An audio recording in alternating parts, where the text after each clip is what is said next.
किसान नेता रवि आजाद को भिवानी सेशन कोर्ट से बड़ा झटका लगा है। दरअसल कोर्ट ने रवि आजाद की जमानत याचिका को रद्द कर दिया है। रवि आजाद पर एससी समाज की नाबालिग लड़की से छेड़छाड़ और अपहरण करवाने के प्रयास के मामले में पॉक्सो और SC ST एक्ट में मामला दर्ज है। इस मामले में 19 दिसंबर को रवि आजाद के पहले 2 साथियों को गिरफ्तार किया गया और फिर 24 दिसंबर को रवि आजाद की गिरफ्तारी हुई थी। जमानत याचिका खारिज होने के बाद पीड़ित पक्ष के वकील अशोक आर्य ने बताया कि ये केस फास्ट ट्रैक कोर्ट में है। ट्रायल पूरी होने तक रवि आजाद का बाहर आना लगभग नामुमकिन है। इसके साथ ही उन्होंने बताया कि 15 दिसंबर को हुई महापंचायत में पीड़ित पक्ष की पहचान उजागर करने के मामले में भी कोर्ट में याचिका डाली गई है, जो कि स्वीकार कर ली गई है। अंत में अब आप पीड़ित पक्ष के वकील का ये पूरा बयान सुनिए। इस केस में जो रवि आजाद जमानत याचिका आज लगी हुई थी, विचाराधीन थी, जो उसमें मैं पीड़िता का वकील हूँ और मेरे साथ श्री वेद आर्य जी, अजत कंसन जी, सुरेश महिलावत जी और कई वकील साथी भी थे।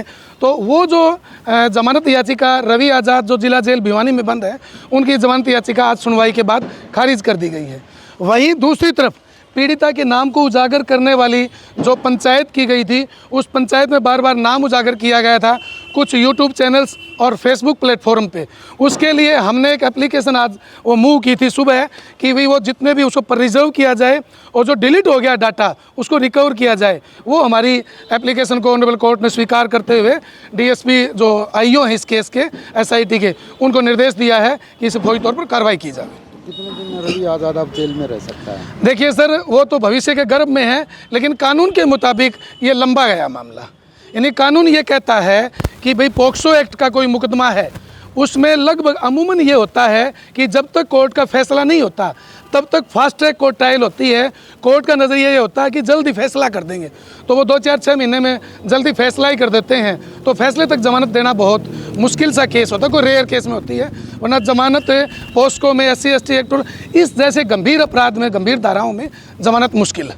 किसके द्वारा क्या आरोप लगाए गए थे? पहले क्या जमानत याचिका? देखिए जी, हमारे बहल क्षेत्र के एक गांव है, उस गांव की एक बेटी 15-16 साल की बेटी है, उसको जो दलित समुदाय से है, उसको रवि के कुछ साथियों द्वारा उस FIR के मुताबिक रात के अंधेरे में उसके घर से उठाने का कुत्सित प्रयास किया था और उसके बाद फिर वो भ्रामक पंचायतें करके उसके आइडेंटिटी को उजागर करके इस केस को डाइवर्ट करने का प्रयास किया था।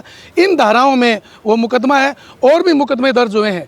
एक मुकदमा नंबर 204 और दर्ज हुआ है, जो महिला हुक्का पीने पर विवाद था, उसमें एक व्यक्ति के खिलाफ मुकदमा दर्ज हुआ है और कई